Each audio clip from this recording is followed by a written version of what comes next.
Hi,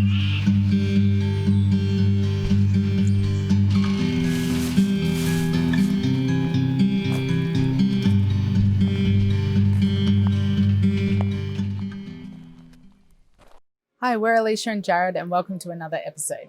Join us as we travel around Australia in our Sprinter van, Marley. Subscribe and let's see what this beautiful country has to offer.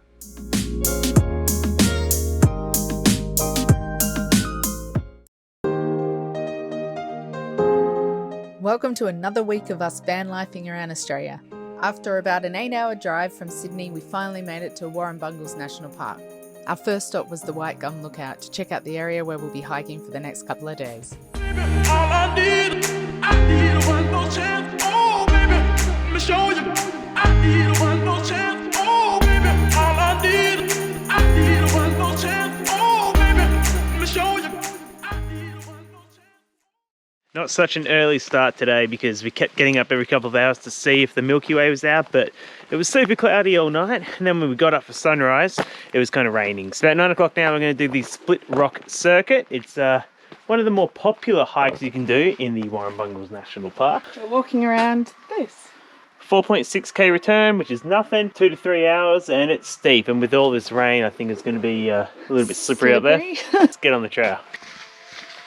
According to the map on the National Park billboard back there, it's best to walk in an anti-clockwise direction for this hike. So what you do is you walk up the Burby Trail a little bit, maybe like 5 minutes, and then you get to the fork for the Split Rock Circuit. Apparently it's best this way, so we're gonna do it this way. And that's where we're going, way up there.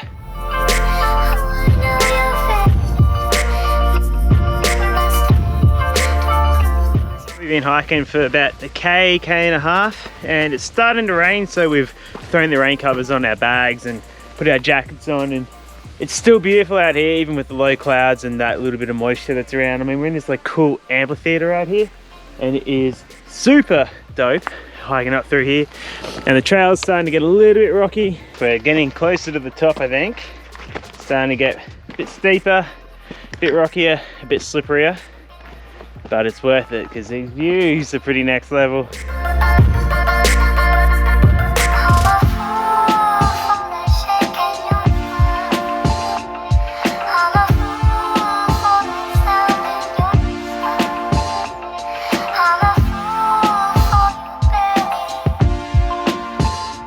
Looks like we just follow this down here along the edge of this ridge and try not to fall down there. So this is the path to the summit.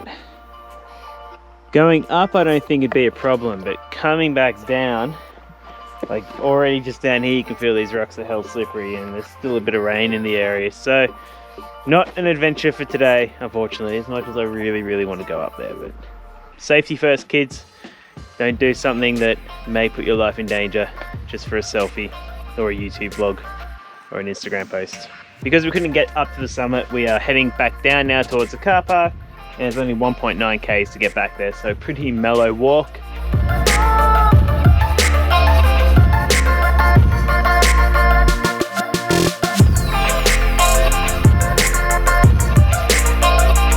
We just finished the Split Rock walk. It took us a couple of hours. We couldn't get to the summit, unfortunately, but it didn't matter because the whole hike was absolutely stunning. It's definitely worth doing if you're here in the Warrumbungles. I think if you charge through it, it'd be 2 hours maximum to the summit. We took our time, took a few photos, and it's well worth doing that. Now we are off to Tara's Cave, which is a Aboriginal site here in the National Park. I think that's going to be a bit of an easier walk.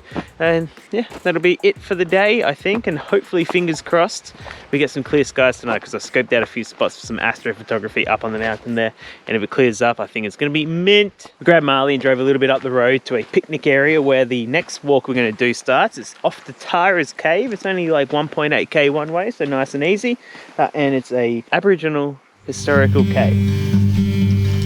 Oh, little love. A little bit different to the last path. This one's been paved, so it's very smooth and very easy. It's only classed as moderate this hike, so we weren't expecting anything too difficult anyway, but definitely didn't expect a paved path through here. You still love and walk right back. This here behind me is Tara Cave. It's been protected by this cage so that no one can walk on in there and accidentally cause any damage to the historical site. The reason this place is so important is that they've found ancient tools and evidence of tools being created here by the Aboriginal people. They've got some grooves here where they used to sharpen their axes. They also found emu shells and kangaroo bones, and they used to get the kangaroo bone marrow and used to eat that because it was full of nutrients. It's really cool that you can come up here and check out some of our Aboriginal Indigenous culture and heritage in the Warrumbungle National Park. It's not just about beautiful views and cool hikes, you got all this Aboriginal history as well. So make sure you come up here to Tara Cave and check it out. The sun just came out, which is a good sign. Hopefully that means there is no more rain. Yeah, Marley will be getting some sun hitting her solar panels. We just got back to Camp Wambalong and there's only 2 other campers here in the whole place. I know it's been a crazy situation the last couple of months, but I'm really surprised that there's no one out here. I mean, it's just super quiet. We didn't see a single person on the trail either, which is crazy. And here's Marley in all her glory, and Alicia in all her glory. Alicia's decided to make some hot chocolate with some cookies. Because that's how you finish up a day of hiking. With this view. Yeah. Oh, snap, crackle, pop.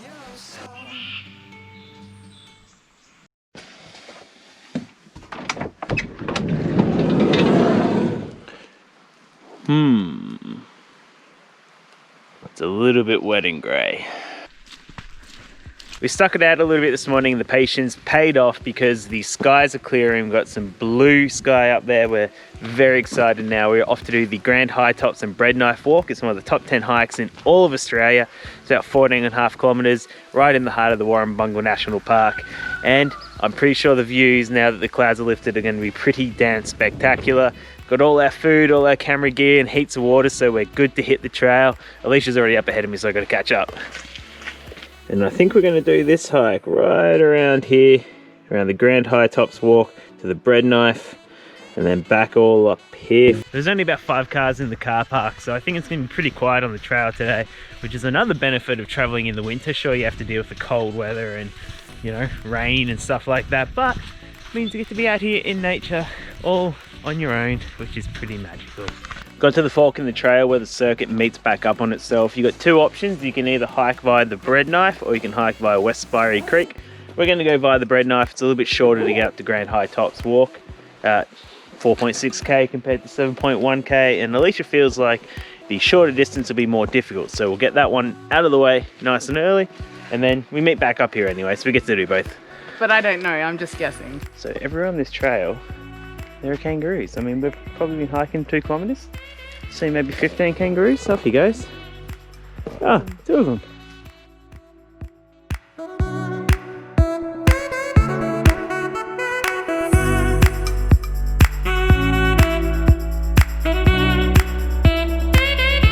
I'm really surprised how amazing the path is too.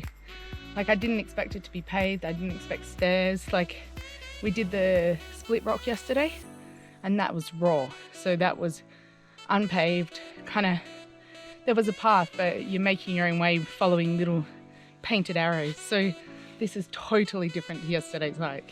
This cliff face is like an impenetrable wall. Like, it just kind of bends right around the edge here. The hiking trail follows the bottom of it, and I mean, it's like someone built it. It's crazy how beautiful and just like perfectly aligned it is too.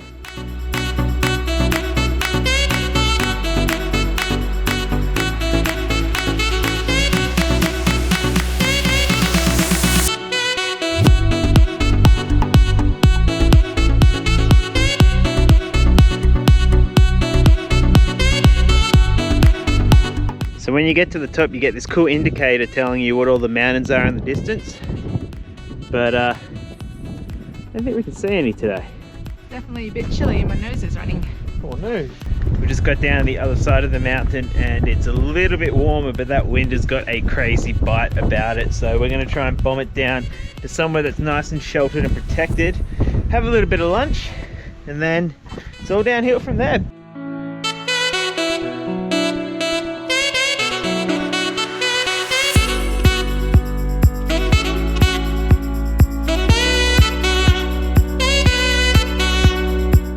feel like spending the night up here in the national park, you can actually book a campsite. There's a bunch of them along this hike. I think it'd be a really good opportunity if you're interested in getting up and shooting sunrise or some Milky Way shots up here, or if you just really like being out at a remote campsite as opposed to one of the main ones down next to the visitor center and along the main road. So you just jump on the national parks website and you book that. Not too sure how much it costs, but probably either free or pretty cheap, so well worth looking into. We're back down off the mountain now. We're just walking through the last kind of 3k to get back to the car park, and there's a lot more ground vegetation down here, so you can see how the ecosystem has really changed. It's very different up on the rocks. Very green, very lush, especially after all this rain we've had recently too, which will be good for the upcoming bushfire season. Hopefully everything will stay nice and wet and we won't end up with any of the horrors that we got this year. And we're back where we started. Yeah! All right, let's go, Marley. That way. Oh, I love you in the blood moon. I'll see you soon. So we were parked down there right when the entrance came in, and we kind of just pulled in, grabbed the first spot because we were like, oh, well, we're only going to be here for one night and then we're going to bail first thing in the morning. We don't need a good spot. And we're sitting there drinking our hot chocolate, and Alicia's like, what the hell are we doing? There's a perfect spot up here. So we packed the car up, we drove 100 meters, and now we have this chill, tranquil spot with Split Rock in the distance. I think that's Split Rock.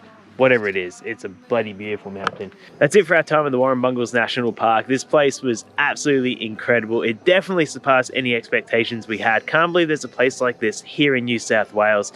Even though we didn't get any astrophotography done, I'm sure if you were here with the clear skies, it'd be pretty magical. If you're looking for an epic adventure destination in New South Wales, somewhere to go hiking and check out some of the most incredible mountains in the state, you got to come here. If you like the video, make sure you leave a thumbs up and a comment below, and don't forget to subscribe. We'll bring out a new video every week.